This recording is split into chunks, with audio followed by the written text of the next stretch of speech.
ক্যাম্পিংয়ের জন্য ভালো একটা জায়গা।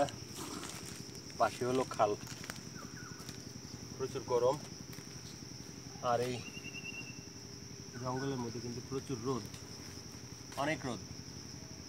তাও এখানে একটু বসলাম, দেখি বাতাস পাই কিনা। তো প্রচুর গরম, পাশে হলো খাল, খালের মধ্যে এখন পানি, যেহেতু বর্ষার সিজন প্রচুর পানি আছে। সামনে এখানে মাছ ধরার ব্যবস্থা করা হবে, তখন মাছ ধরতে আসবো। আর এই জায়গাটা এই পাশে হলো বন, এই পাশে হলো খাল, আর এইখানে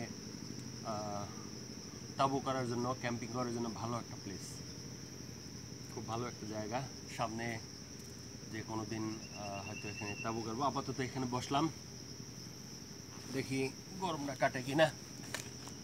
তো মোটামুটি ভালো বাতাস আছে, আশেপাশে কিছু লোকজন আছে পরিচিত, তারা আলি ফেলবো বোধ হয়, আলি ফেলার জন্যে তারা আইছে।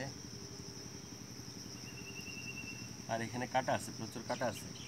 অবশ্য এইবার কিন্তু হুক আনি নাই, মানে হুক বলতে হুক, ওই মাছ ধরার যে হুকটা, ওই হুকটা আনি নাই।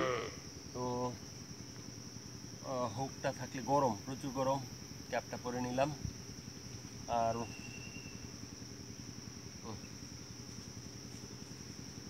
ওই যে দূরে একজন যাইতেছে, উনি হুকটা থাকলে, বড়শিটা থাকলে মাছ ধরতাম। মাছ ধইরা এখানে আশেপাশে আছে, পাতা আছে বা অন্যান্য লাকড়ি আছে, আগুন জ্বালানোর ব্যবস্থা আছে। তবে এই পরিবেশে আসলে একটা জিনিস, here actually no food, no water, no fire. এই পরিবেশে অবশ্য আমার আগুন জ্বালানোর ব্যবস্থা আছে।